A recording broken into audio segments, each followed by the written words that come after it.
अस्सलाम वालेकुम दोस्तों, फिर से खुश आमदीद कहते हैं आपको कुल्लुस उस्मान सीज़न 3 बोलम 88 पार्ट 4 में। अगर आपने पिछले पार्ट नहीं देखे तो डिस्क्रिप्शन में लिंक मौजूद है, वहां जाकर आप देख सकते हैं। और इसके साथ साथ चैनल को सब्सक्राइब कर लें और बेल के आइकन को दबाना ना भूलिएगा ताकि तमाम आने वाले अपडेट्स आपको मिलती रहें। तो चलिए चलते हैं बोलम की तरफ। बोलम के आगाज़ में कुर्नियाली खातून की हालत बहुत ख़राब होती है। बाला खातून उन्हें देखती हैं तो पता चलता है कि इन्हें जहर दिया गया है। बाला खातून कहती हैं कि इस खात्मा को कैद कर लो। खात्मा कहती है मैंने कुछ नहीं किया, लेकिन उसकी कोई नहीं सुनता और फिर एक सिपाही आता है और उसे कैद करके ले जाता है। इतने में वो शैतान आरियोस भी आ जाता है और कहता है क्या मैं गलत वक्त पर आया हूँ। बाला खातून कहती है नहीं, आप सही वक्त पर आए हैं, कुर्नियाली को जहर दिया गया है, जल्दी इसको देखें। जब वो आरियोस उसे देखता है और वो बताता है कि ये वही जहर है जो शेख अदवाली को दिया गया था। अगले ही सीन में दिखाया जाता है कि मर्गिन बैठा होता है और उसने सरदारों को जमा किया होता है और कहता है कि उमर साहब और एवाज साहब उस्मान साहब के पास आ रहे थे, लेकिन वो रास्ते में शहीद हो गए। क्या ये उस्मान साहब की ज़िम्मेदारी नहीं थी कि उनकी हिफाजत की ज़िम्मेदारी है? ये सुनकर एक सरदार कहने लगता है कि ये तो आपकी भी ज़िम्मेदारी थी, आप उस वक्त उमर साहब के साथ मौजूद थे, फिर आपने उनको क्यों नहीं बचाया? ये सुनकर मर्गिन उन्हें अपना ज़ख्म दिखाता है और कहता है ये देखो, मैं अपनी पूरी जान से लड़ा, लेकिन मेरी बदकिस्मती ये है कि मैं वहाँ पर शहीद ना हो सका और मैं बच कर निकल पाया वहाँ से। ये सुनकर बाकी सरदार भी कहने लगते हैं कि आप उस पर क्यों सारी ज़िम्मेदारी डाल रहे हैं, मर्गिन का कसूर नहीं है इसमें, अगर वो नहीं बचा पाया तो इसमें भी कोई मसलिहत होगी। और फिर वो मर्गिन से कहने लगता है कि आप अपनी बात को जारी रखें। फिर मर्गिन कहता है कि सोगत काई कबीले के दिल की तरह है, जो काई कबीले की जान है उसे भी उस्मान साहब नहीं बचा पा रहे, तो बाकी तुर्क कबाइल को कैसे बचाएंगे? आप खुद सोचिए, आप मुझे अगर अपना सरदार मुंतखब करते हैं तो मैं आपको ये सोना दूंगा, हालांकि मैं खुद तो फ़कीर हूँ, लेकिन मैं आपको मालदार कर दूंगा, इसलिए आप मुझे तमाम कबीलों का सरदार मुंतखब कर दीजिए। ये देखकर तमाम सरदारों के मुंह में पानी आ जाता है और वो सोने की तरफ देखने लगते हैं। और फिर अगले ही सीन में दिखाया जाता है कि वो शैतान आरियोस जहर का एंटीडोट लाकर उस कुर्निलिया को पिला देता है, जिससे उसकी हालत बहुत बेहतर हो जाती है और वो ठीक हो जाती है।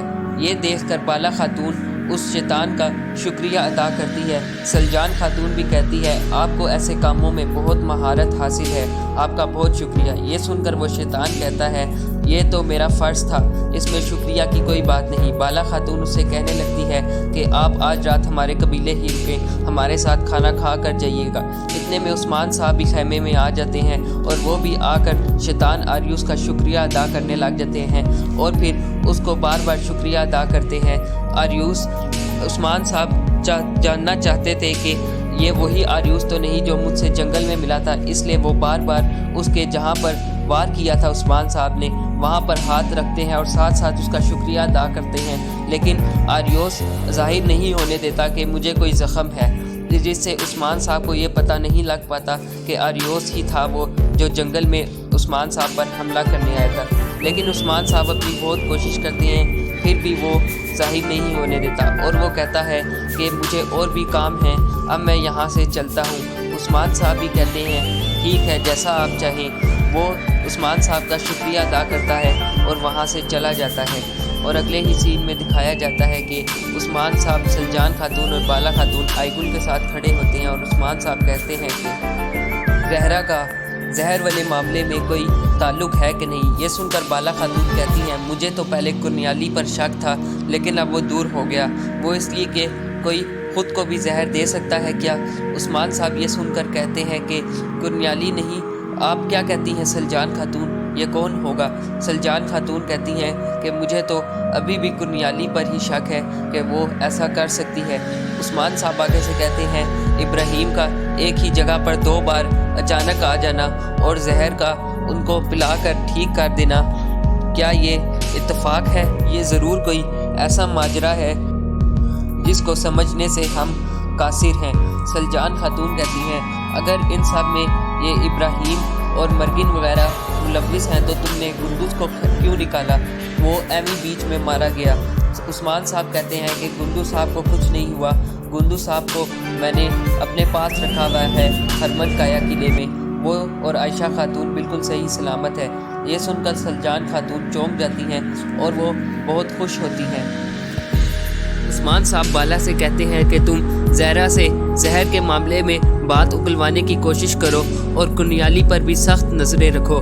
इदिया साहब ये कह ही रहे होते हैं कि इतने में जेर कुताई आईगुल के बेटे काई एल्प को लेकर आ जाता है। उसे देखकर सब बहुत खुश होते हैं और वो उस्मान साहब के पास आता है। उस्मान साहब उसे प्यार करते हैं और वो भी बहुत खुश होता है। अगले सीन में दिखाया जाता है कि आरियस और मर्गन आपस में बातें कर रहे होते हैं। आरियस मर्गन से कहता है कि तुम्हें अब और ख्याल रखना है, ये सोना इन सरदारों के लिए काफ़ी नहीं है, तुम्हें इन्हें अपनी बातों से माइल करना है ताकि ये कल को तुम्हारी लिए अपनी जान भी देने के लिए राज़ी हो जाएं और तुम्हें हर एक वो चीज़ करनी होगी जिससे वो तुम्हारे पीछे लगे रहें और उस्मान साहब की बात ना सुने। ये दोनों बातें कर ही रहे होते हैं कि उस्मान साहब के सिपाही इन दोनों को बातें करते सुन लेते हैं और कहते हैं कि इन दोनों में ताल्लुक कुछ ना कुछ है, अगर इनमें ताल्लुक ना होता तो ये इतनी देर तक बात ना करते। अगले सीन में दिखाया जाता है कि उस्मान साहब अपने नए घोड़े पर बैठे होते हैं और कहते हैं कि हमने एक दिन इन्हिसार किला फतह करना है, लेकिन अभी एनागोल की फतह का वक्त है। उस्मान साहब यही बातें करते हैं और अपने सिपाहियों को जोश दिलाते हैं। ये सुनकर उनके सिपाही भी जोश में आ जाते हैं और फिर अल्लाहु अकबर की सताए बुलंद कर देते हैं।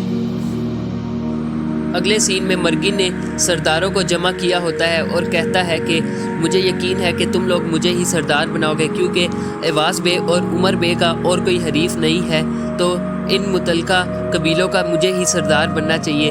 मैं आपकी हर ज़रूरियात को पूरा करूँगा और आपके हर बात मानूँगा, इसलिए बेहतर है कि आप लोग मुझे ही सरदार बनाएं।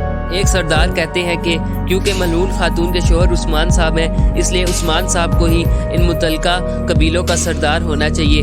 और वो बाकी तमाम सरदारान भी उसके दिए हुए सोने के सिक्के उसकी तरफ दोबारा फेंक देते हैं। ये सुनकर मर्गिन गुस्से में आ जाता है और अपनी तलवार निकालने ही वाला होता है कि वो अपने गुस्से में काबू पाता है और फिर उनसे कहता है कि तुम मेरे से डरते हो? वो सरदार कहता है नहीं, मैं नहीं डरता। फिर मर्गिन कहता है तो फिर तुम उस्मान साहब से डरते हो, इसीलिए तुम उनकी बातों में आ रहे हो। ये सुनकर सरदारान कुछ उसकी बातों में आ जाते हैं और कहते हैं ठीक है, हम तुम्हारी बात मानते हैं और तुम्हें सरदार बनाएंगे। यहीं पर पार्ट 4 का इख्तिताम हो जाता है।